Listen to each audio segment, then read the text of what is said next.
Ok. Ok. Notre patriarche, mon père, Mbombo Yebga,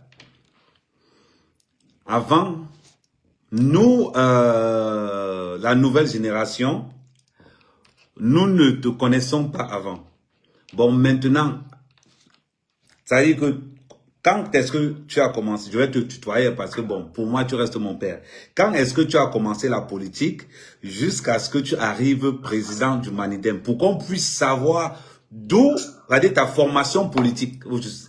Quand est-ce que tu as commencé la politique?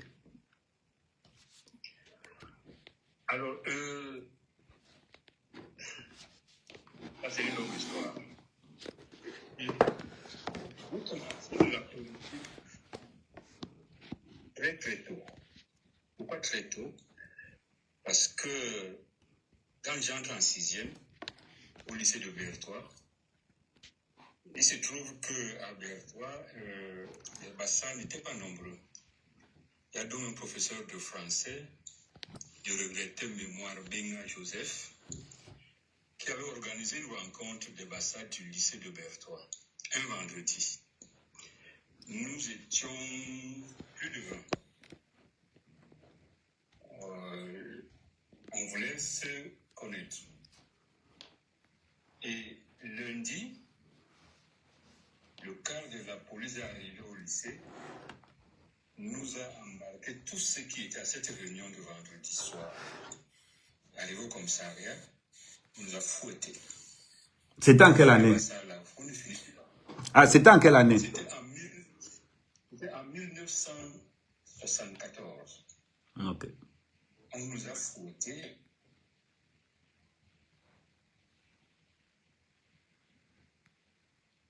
Ça m'a marqué. Mais c'est resté en moi. Ça fait donc que l'année suivante, en 1975, et je pars de Berthois pour mon village, en congé. Et dès que j'arrive, ma vieille maman mettant une carte du parti, la jeunesse de l'Union nationale camerounaise. Et elle me dit ceci. Il y a eu des recensements qui sont passés au village et on leur a dit que si vous avez un enfant qui est au collège, s'il ne parti politique, il ne sera rien dans la vie. Or, moi, j'avais en tête les événements de l'année dernière, 74, où on m'avait fouetté en disant que je suis péciste, alors que moi, je ne connaissais même pas ce qu'on parlait de parti politique. Et j'ai donc pris cette carte, je l'ai déchirée et je l'ai brûlée.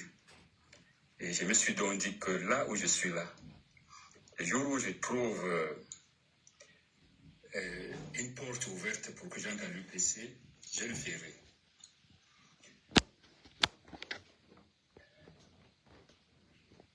On était 18, en 1978. J'ai donc un couchambrier à Berthois, son père était magistrat. Il me donne un petit document volé dans les bibliothèques de son père.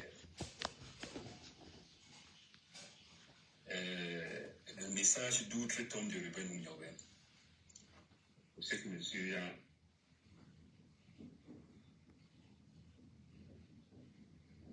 J'ai eu deux picolés partout avec. Quand je commence donc le travail à la Sonnelle en 1984, il y a donc un collègue qui me trouve en train de lire ce livre, parce que c'était comme une Bible pour moi. Il me trouve en train de lire ce livre, et moi je ne savais pas qu'il y avait l'UPC clandestine. Attends, c'était l'UPC, attends, c'était la Sonnelle de Yaoundé ou la Sonnelle de Douala? Sonnelle Douala. Ok. À Koumassi.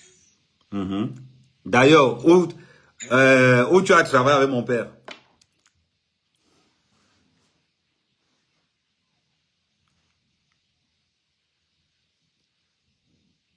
Ça, Begem, je ne sais pas si tu m'entends.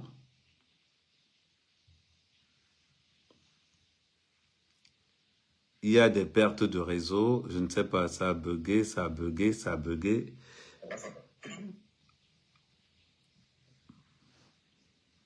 Alors, on m'entend? Non, là, on t'entend maintenant. Je disais donc que à la Sonel de Koumassi, où tu as travaillé avec mon père.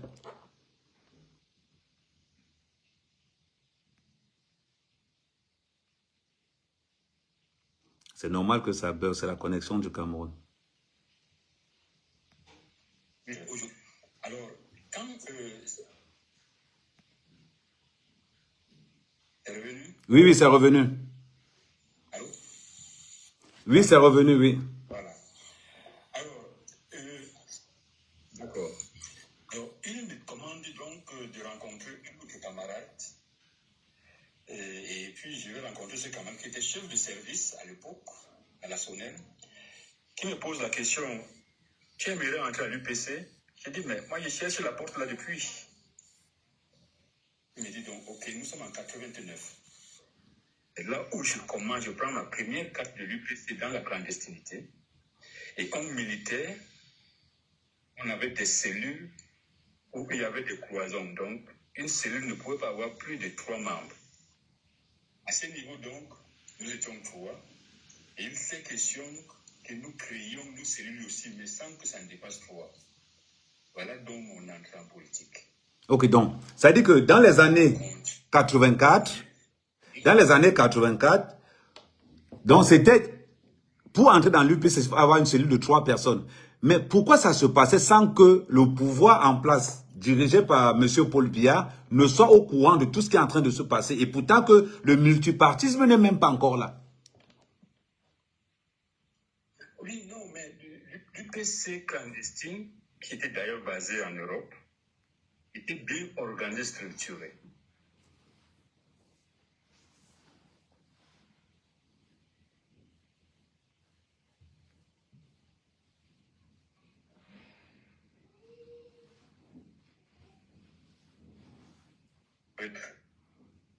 Et en 89, comme je vous ai dit, tout ce qui s'est passé avant, je ne connais pas. Mais maintenant, en 89, on commence à militer, on suit des formations clandestines, et jusqu'en 91, donc nous avons commencé dans la clandestinité. Voilà donc mon entrée en politique. Ok. Maintenant, on ira plus loin jusqu'au Manidé, mais pour le moment. Non, ok. Bon, la question que là, nous sommes dans les années 90, parce qu'on sait que le multipartisme arrive au Cameroun dans ces années 90, 91, 92.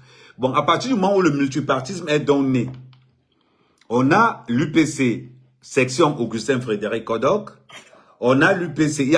Pourquoi plusieurs UPC s'ouvrent? Est-ce que c'est parce que les leaders de l'UPC sont égoïstes qu'ils ont créé plusieurs UPC?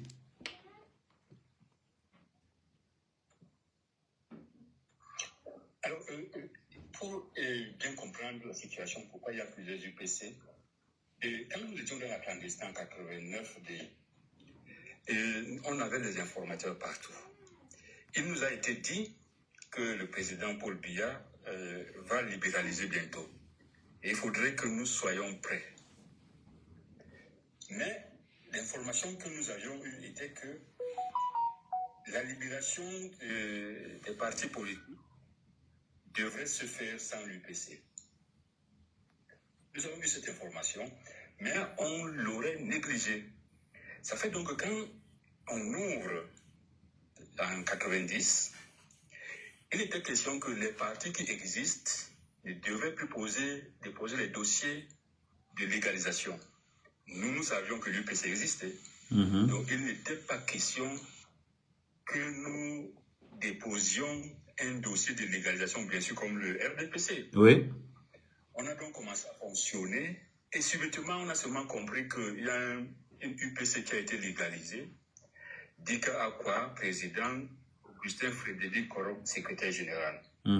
Alors là, ça nous a complètement désorientés. Oui. Il y a donc eu des réunions. Il y en a qui disaient qu'on ne peut pas travailler avec ces gens. Il faut faire une démarcation. Certains étaient accros aux toilettes UPC qui ne pouvaient pas s'en débarrasser. D'autres qui étaient partisans de la démarcation ont pensé qu'il fallait créer un autre parti, changer de nom. Il y a donc eu ce débat et il y a eu un débat crucial. Il était simple.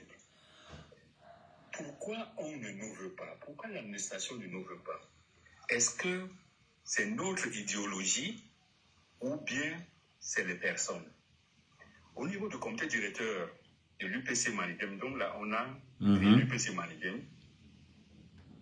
Là, j'ai sauté cette partie-là, il faut quand même que je revienne. Oui, c'est important, c'est très important. C'est très important. On a créé l'UPC Manigem, on a déposé le dossier au MINAT, et la loi est claire. Quand vous déposez un dossier, après 3 mois, si on n'a pas rejeté votre dossier, vous êtes considéré comme un parti reconnu. Mais nous avons attendu 6 mois. Après 6 mois, nous avons donc commencé nos activités politiques. Et c'est là où Aziz Tchoungé dit zéro. J'ai dit que vous n'avez pas fonctionné. Nous avons porté l'affaire à la Chambre administrative de la Cour suprême, qui nous a donné raison. Que l'UPC Manigem doit exister légalement. Aziz Tchoungé a dit tant que lui sera minat, on ne va pas fonctionner. C'est donc en ce moment-là qu'on se retrouve au niveau du comité directeur de l'UPC Manigem. Vous faites l'analyse. L'analyse était simple. Pourquoi on ne nous veut pas? Est-ce notre idéologie ou bien des personnes qui dirigent le parti? On n'avait pas de réponse. Alors, on s'est donc dit, créons un parti avec le contenu idéologique de l'UPC Manigem. Si on accepte, ça veut dire que ce n'est pas l'idéologie. Ça veut dire que c'est des personnes. C'est à ce moment-là qu'on décide que Ekana Anissé, qui était le porte-parole officiel du parti, c'est-à-dire le secrétaire à la communication. Et à ce moment-là, les qui étaient à la création de l'UPC Manigem à ce moment-là? Alors, tous les exilés, c'est-à-dire Michel Ndo, Mokoko Priso, Ndema Alexis, Makit, Luca Basile et autres. Et voilà, c'est eux qui étaient les dirigeants de l'UPC Manigem. Et Ekana Anissé était le porte-parole, on l'appelait PPO, porte-parole officiel, c'est-à-dire chargé de la communication. On lui donne donc ce mandat d'aller créer un parti qui a le même contenu idéologique que l'UPC Manigem, donc l'UPC clandestine, mais avec d'autres personnes. Ekana Anissé met donc son nom comme président par intérim, avec les noms de 2 lycéens, Gontier Sébastien et René Stéphane Ngoué, qui étaient des collégiens. On dépose le dossier au MINAT, qui est légalisé. Ekana Anissé revient donc maintenant avec cette attestation de reconnaissance du parti au niveau du comité directeur de l'UPC Manigem, qui siégeait à Akwa. Il présente le document, et je me souviens ce jour, c'est Mokoko Priso, le secrétaire général du parti, de l'UPC Manigem, qui a pris la parole en disant: nous avons donc constaté que le problème que nous avons, ce n'est pas un problème idéologique, mais c'est un problème de personne. Nous allons donc garder ce document, on l'exploitera le moment venu. Et on a donc demandé à Ekana de garder ce récépissé de légalisation, et on verra. Alors ça, nous n'avons pas... Et nous sommes en quelle année? L'année est très importante. Et c'était en quelle année? Nous sommes en 1995. Ok. En mars, le papier a été légalisé le 3 mars 1995. Ok. Alors, nous ne sommes donc pas d'accord. Nous sommes 3. Nous ne sommes pas d'accord avec la décision du comité directeur. Et nous 3, nous sommes vivants aujourd'hui. Madame Marie-Edwige Abanda, épouse d'Abanda Mpama, qui était aussi dirigeante du parti. Elle est à Douala actuellement. Melchior Damien, actuellement, il est Andy Kinimeki, moi-même. Nous sommes rendus au domicile de Ekana Anissé au Carrefour Tif. Nous lui avons dit que nous voulons causer avec lui. Nous sommes descendus à la base Elf. On marchait en route parce que vous savez, des réunions comme ça, il ne faut pas les tenir un endroit clos. La tenir en plein air, comme ça vous maîtrisez tout. Nous étions donc au bord du Vori et nous avons dit à Eka Anissé que cette décision ne nous arrange pas. Première chose, est-ce que tu de nous donner ta maison comme permanence du parti, comme ça on viendra travailler là tout le temps au Carrefourtif? Il a dit, il n'y a pas de souci. Alors, nous sommes donc dit que Mme Vijabanda, Melchior Damné et moi, on s'occupe de l'implantation du Manidem. C'est en ce moment-là que chaque jour, quand on sortait du boulot, on faisait le tour de Douala pour installer le comité de base. Quand on a fini avec Douala, on partait à Edea. On a fini avec Edea, nous sommes montés à Yaoundé. On a fini avec Yaoundé, on est allé à Mbalmayo et à Konolinga, avant de descendre dans le Mongo. Voilà donc comment nous avons installé le Manidem. Voilà, quand j'ai raconté tout ça, vous comprenez exactement. Exactement, les bases. Comment voilà. Ok. Bon, l'autre question. Comment êtes-vous donc devenu président du Manidem? Alors, quand Anissé est le président par intérim, moi je suis cadre à la Sonnelle. Et il faut dire que je ne suis pas très actif en politique. Je suis comme quelqu'un qui est en back-office. Alors, étant est président du Manidem, on organise le premier congrès à Yaoundé, je ne me souviens plus de l'année exacte. Il est réélu président. Et on organise, c'est quoi, je crois, en 2009, je pense bien. Le deuxième congrès, c'était en 2009. On organise le deuxième congrès en 2009. Et quand il est réélu président, mais en 2010, la direction du parti s'est réunie à Yaoundé. Le camarade Abanda Mpama, qui était un peu souffrant, il n'a pas avec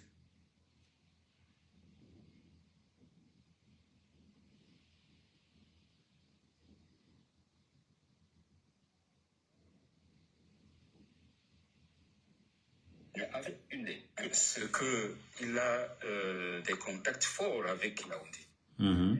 Et s'il ne démissionne pas, on allait rendre public ses combines. Oui. Il a accepté, pour la discipline du parti, de démissionner. Quand il a donc démissionné, Mbanda Kani a été élu président.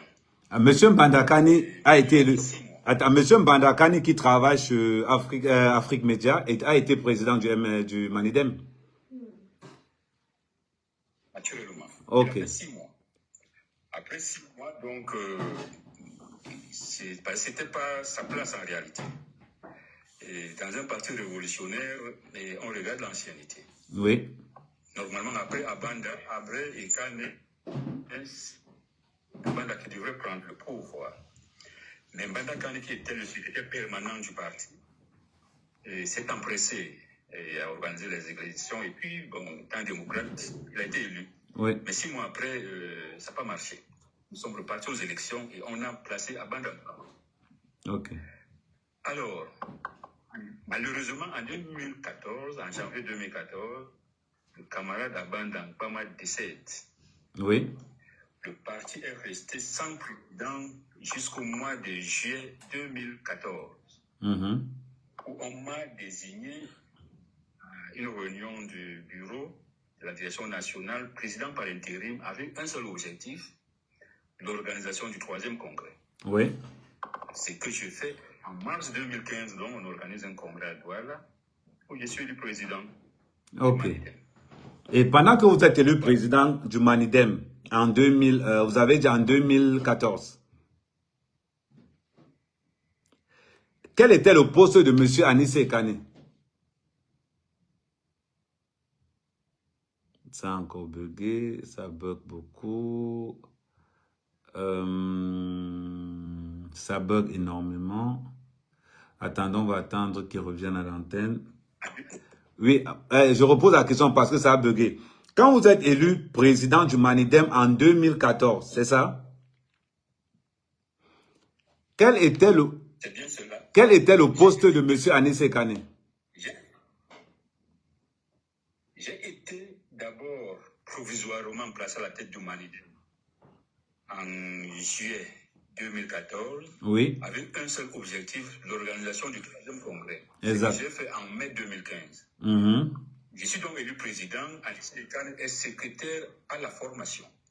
Ok. Dans le poste qu'il occupait. Ok. Donc, Bon. Ok. C'est-à-dire, vous êtes président, monsieur Anis Ekane est élu secrétaire à la formation. Quel est le rôle du secrétaire à la formation dans le Manidem? alors, vous savez, un parti comme le Manidem, et la plus force que nous avons pour les partis politiques révolutionnaires, c'est l'accent que nous mettons à la formation. Quand vous avez un militant formé, il peut mourir pour l'organisation. Mais quand vous cooptez les gens, Oui.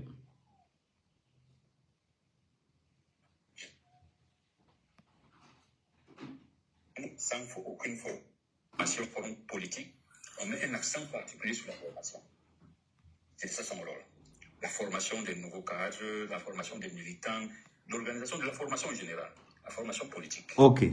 Ce qui a attiré notre attention, tout simplement, est-ce qu'on va entrer dans le sujet au cas des élections présidentielles? Ce qui a attiré notre attention, c'est que, est-ce que vous, en tant que président du Manidem, est-ce que vous avez été informé que le professeur, M. Maurice Kamto, qui était président du MRC, allait être coopté par le Manidem pour une candidature à la présidence?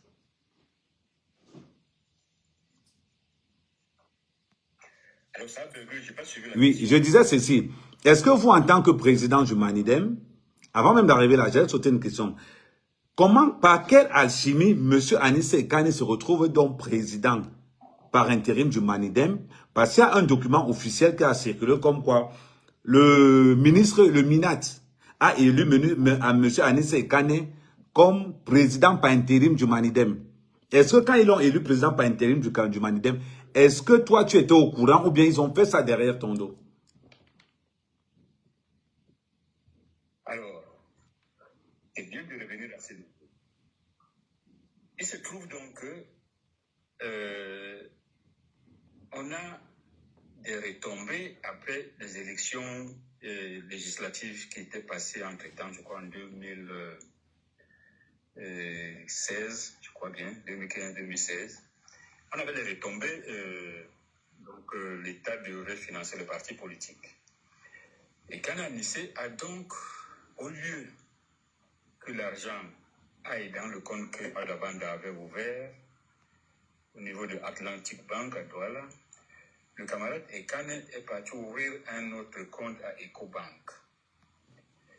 Et à Yaoundé, donc, au niveau du MINAT, on m'interpelle en me demandant est-ce que c'est moi qui ai envoyé Ekane déposer un document bancaire pour le virement de l'argent. Je leur ai dit non. Nous portons donc ce problème au niveau de la direction nationale. Je crois que c'était au mois de mars 2017. Nous avons interpellé le camarade Ekane pour qu'il vienne justifier de ces faits. Il a claqué la porte des partis et nous l'avons interpellé au niveau d'une autre réunion qui s'est tenue le 29 juillet 2017 en Bankomo. Il n'est pas venu. Et c'est pendant cette réunion donc du 29 juillet 2017 à Bankomo que Ekane et 10 autres camarades ont été suspendus de toutes les instances du parti. Donc, ils sont désormais les militants de base.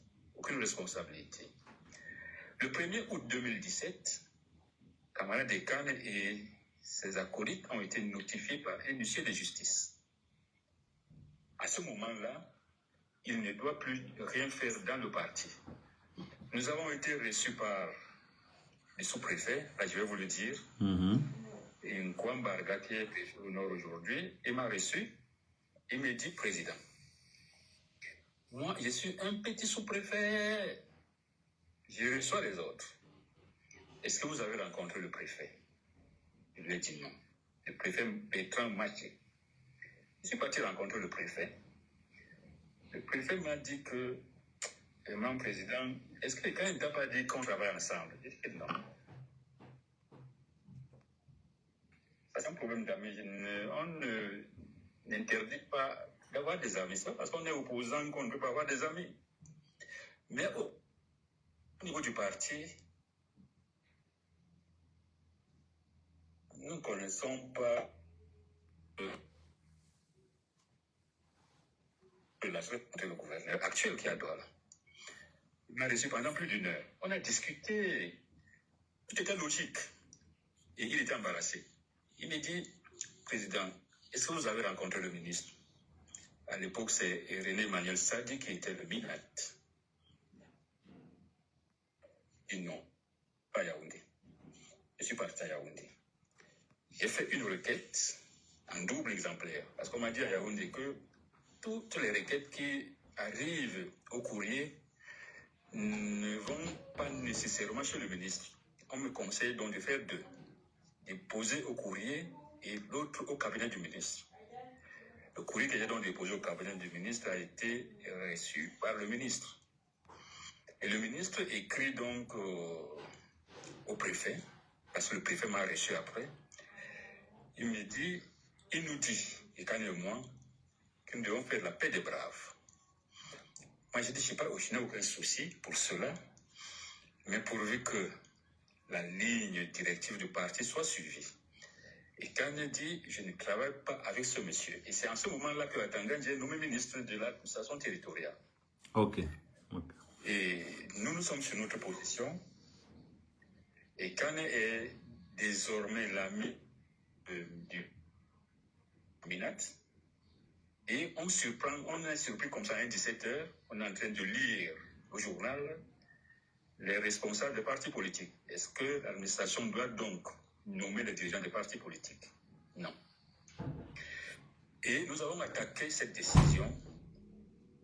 Maintenant, le président du tribunal administratif s'est déclaré incompétent pour une affaire administrative. Alors, je me suis rappelé de nous.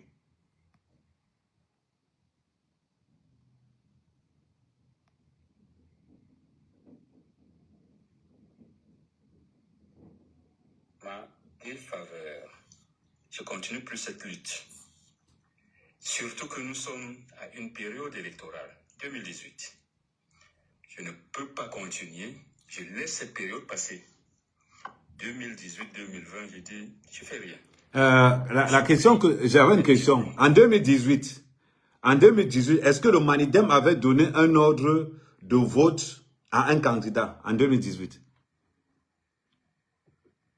Justement, en 2018, étant président du Manidem, j'ai demandé de soutenir le bâtonnier Akeremouna, qui, après débat avec Kamto, nous a demandé d'aller plutôt retirer sa candidature au profit de Kamto.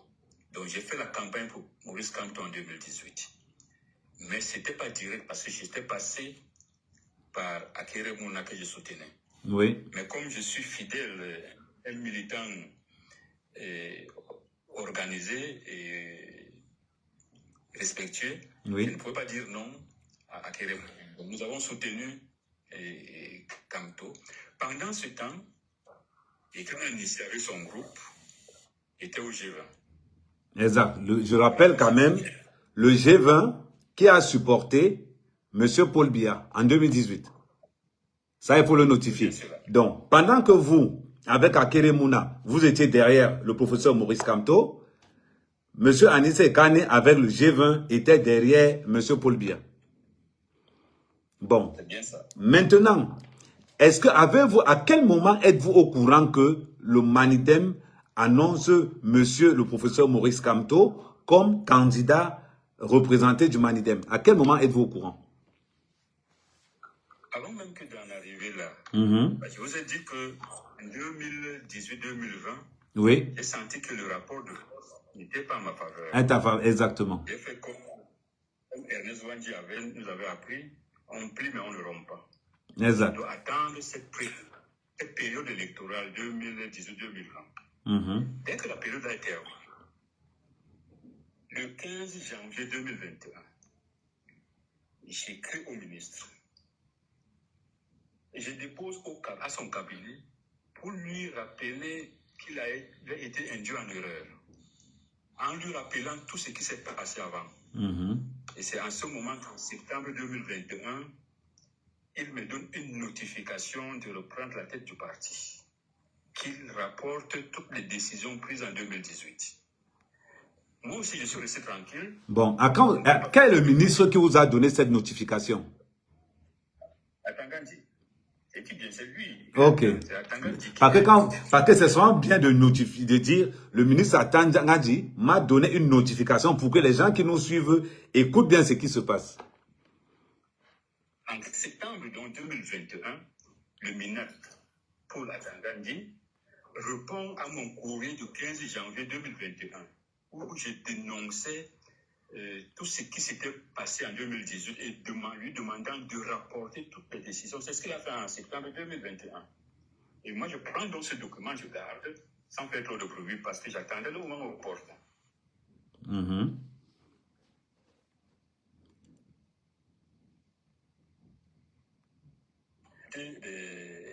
Participer aux élections municipales et législatives, et heureusement ou malheureusement, ça a été reporté pour 2026. Je me suis dit, pas de souci, on attend autre chose. Et j'attendais donc une élection présidentielle. Et voilà. Ok. Donc là, fallait d'abord qu'on soit clair. Donc, la date, c'est-à-dire que la notification qui avait été donnée par M. Atangandi à Anis Kane avait été modifiée après, sans que le peuple ne soit au courant. C'est-à-dire qu'il n'y avait que les cadres du parti qui savaient que M. Anis Kane n'était plus président du Manidem. En fait, je peux encore faire un tour en arrière. Oui.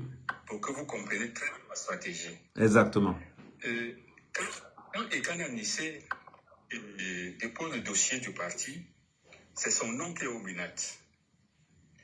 Quand Mbanda Kane prend la tête du parti, il ne réussit pas à faire modifier le nom de Kane au MINAT.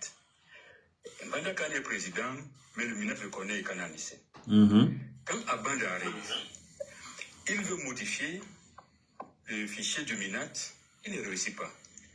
Et Abanda Nkoma est président, mais c'est Ekane qui est président au MINAT. Quand moi j'arrive, je comprends donc tout ça. Dès que je finis de monter le dossier du congrès, le rapport et tout, je les dépose au MINAT. Au MINAT, le directeur, le sous-directeur des affaires politiques me demande donc d'apporter des signatures, les cartes nationales d'identité des membres du bureau. Je viens donc, je demande aux camarades, je fais la liste, que chacun devait signer et me donner la photocopie de sa carte nationale d'identité. C'est là où Kane dit que ça ne marchera pas. Mbanda Kane a essayé, il n'a pas pu. Abanda a essayé, il n'a pas pu. C'est pas moi qui vais changer ce fichier là-bas. Ok, j'ai pris pour les autres sans prendre sa carte nationale d'identité et sa signature. Je vais donc déposer le dossier au MINAT. Mais ils me disent que il manque... Attends, je veux être sûr d'une chose. Attends un peu. Il a refusé de donner ou bien vous n'avez pas demandé? Demandé pendant la réunion et il a refusé de donner en répliquant que je ne vais pas réussir ce que je vais faire là. Ok, d'accord. Parce que les autres ont tenté, n'ont pas réussi. Alors, quand j'apporte dans le dossier au MINAT, ils me font observer qu'il manque un élément. Moi, c'est comme étant un stratège, je leur dis, mais c'est l'ancien président, vous avez ces données ici.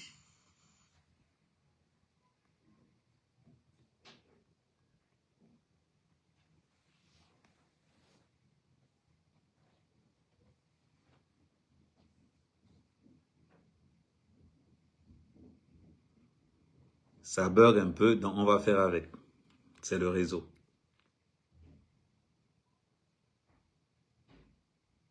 Regardez seul, je suis le seul à savoir que j'ai ces documents.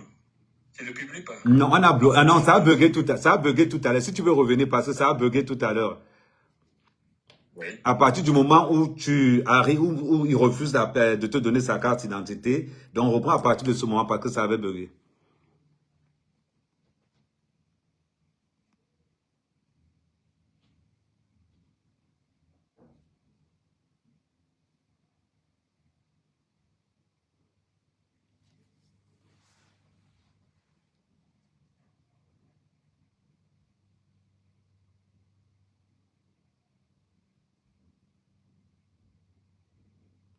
on espère qu'il va revenir.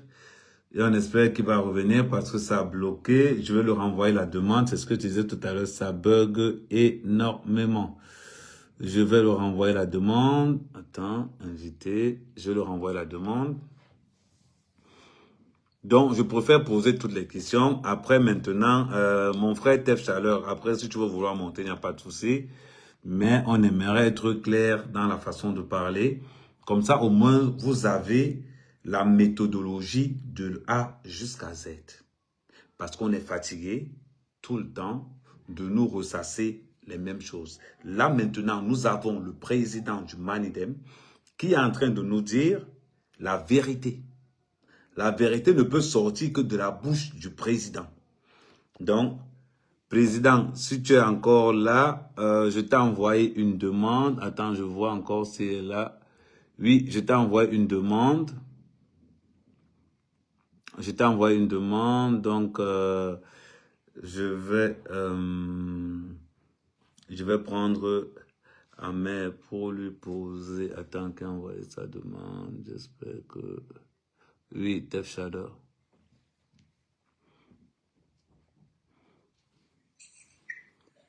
Oui, Bonjour Ahmed. Bonjour Tef. Très bonne initiative. On peut se tirer dessus. Parfois, quand quelqu'un prend une bonne initiative, moi je suis le premier à féliciter. L'initiative que tu prends ce matin, c'est parfois bien. Vous allez voir les gens qui préfèrent les on a dit que c'est toujours mieux que ça sorte de la bouche de la personne. C'est vraiment le pic du morceau qui commence à sortir et Internet nous dérange. Parce que vraiment, là, ça commence vraiment à... Il commençait à dérouler là où il faut. Ouais, attends, je vais l'appeler directement comme